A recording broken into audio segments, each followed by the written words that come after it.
चिंतन शिबिर नागपूर येथे पार पडत आहे। नागपुरातील द एम्प्रेस पॅलेस हॉल इथे शिबिर पार पडतंय। उपमुख्यमंत्री अजित पवार यांच्या अध्यक्षतेमध्ये दिवसभर चालणाऱ्या या चिंतन शिबिरामध्ये पक्षाचे सर्व वरिष्ठ नेते तसेच महाराष्ट्र सरकारमध्ये असलेले राष्ट्रवादी काँग्रेसचे सर्व मंत्री सहभागी होतील। आगामी स्थानिक स्वराज्य संस्थांच्या निवडणुकांच्या पार्श्वभूमीवर हे शिबिर होत असल्याने त्याला विशेष महत्त्व प्राप्त झालंय। विदर्भामध्ये विशेषतः फडणवीसांच्या बालेकिल्ल्यामध्ये हे शिबिर होत असून राष्ट्रवादी आपली ताकद वाढवण्याचा प्रयत्न करताना दिसते। तर अतिशय महत्त्वाचं राष्ट्रवादीचं चिंतन शिबिर आज नागपुरात होतंय, फडणवीसांच्या बालेकिल्ल्यात होतंय। नागपुरात ताकद वाढवण्याचे राष्ट्रवादीचे हे प्रयत्न तर नाही ना, अशी चर्चा सध्या सुरू आहे। अजित पवारांसह राष्ट्रवादीचे सगळे प्रमुख नेते आज या शिबिराला हजेरी लावणार आहेत। आगामी स्थानिक स्वराज्य संस्थांच्या निवडणुकांच्या पार्श्वभूमीवर राष्ट्रवादी काँग्रेसचे महत्त्वाचं शिबिर आज दिवसभर नागपूरमध्ये पार पडतंय।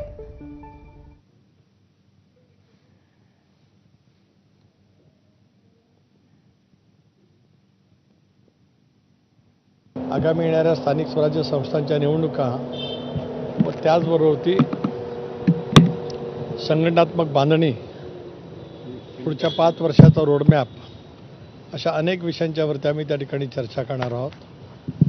पक्षाच्या प्रमुख काही नेतृत्वाखाली वेगवेगळे आम्ही ग्रुप्स त्या ठिकाणी करणार आहोत आणि त्याच्या माध्यमातून वेगवेगळे विषय त्यांच्यासोबत दिलेले आहेत आणि त्यामध्ये शिबिरार्थी जे आज प्रतिनिधी त्याने सहभागी झालेले आहेत त्यांचं सुद्धा संघटन आणि त्या विषयावरती नेमकं काय म्हणणं आहे, पक्षाने नेमक्या कशा पद्धतीने वाटचाल करावी, याच पद्धतीचं विचार मंथन आपल्याला या शिबिराच्या माध्यमातून पाहायला मिळेल।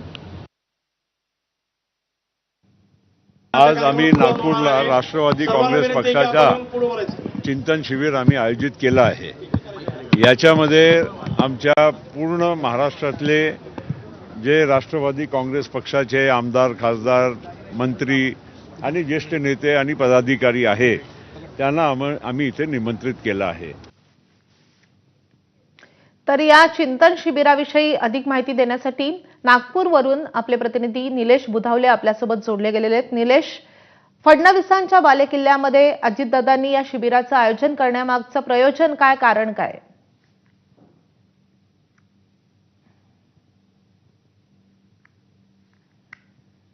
तयारी सुरू केल्याचं पाहायला मिळत आहे। पहिलाच टप्पा ते विदर्भातून सुरुवात करतायत। याची महत्त्वाची बाब म्हणजे प्रफुल्ल पटेल यांचं एक सध्याचं वक्तव्य प्रचंड चर्चेत आहे। त्यांना स्पष्टपणे म्हटलंय महायुती झाली पाहिजे, मात्र ज्या ज्या ठिकाणी महायुती शक्य नाही त्या ठिकाणी मात्र स्वबळावर कुठेतरी आगामी काळात पुढे जातील अशा पद्धतीचे स्पष्ट संकेत त्यांच्या वतीने देण्यात आलेले आहेत आणि याचाच पहिला टप्पा आता नागपूरमध्ये आपल्याला पाहायला मिळतोय। आज चिंतन शिबिराच्या निमित्तानं राज्यभरातील पदाधिकाऱ्यांना निमंत्रित करण्यात आलेलं आहे।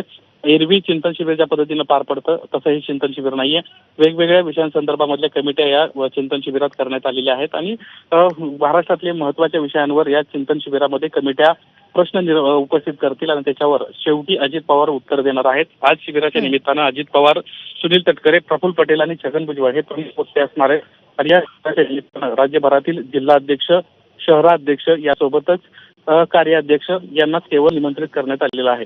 माधवी, धन्यवाद निलेश या सगळ्या सविस्तर माहितीसाठी।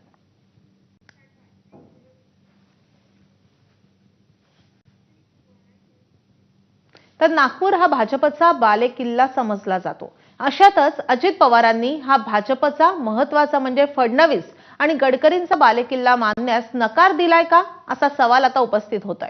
विदर्भ कोणाचा बालेकिल्ला राहीलच असं नाही, असं अतिशय महत्त्वाचं वक्तव्य अजित पवारांनी केलंय। तसंच विदर्भ प्रत्येक निवडणुकीमध्ये वेगळा निकाल देतो असंही अजितदादा म्हणाले। त्यामुळे आगामी स्थानिक स्वराज्य संस्थेच्या निवडणुकीमध्ये अजित पवारांना जास्त जागा हव्या आहेत का, असा सवाल उपस्थित होतोय।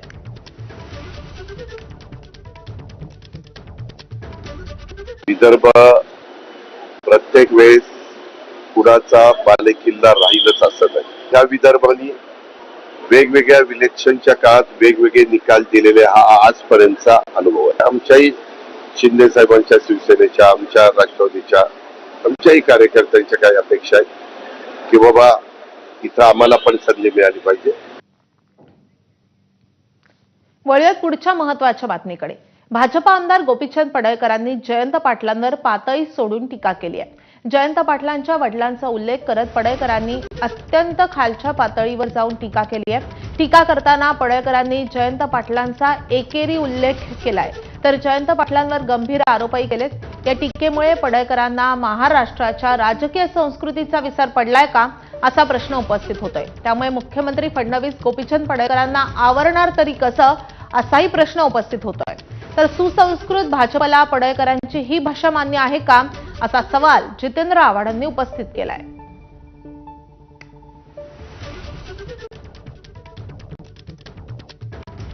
कशासाठी? गोपीचंद पडळकरनं कुठल्या व्यापाऱ्याकडून वर्गणी घेतली का? अरे जयंत पाटला, तुझ्यासारखा भिकारी अवलाद गोपीचंद पडळकरची नाही. माझ्या ती धमक आहे कार्यक्रम करायची.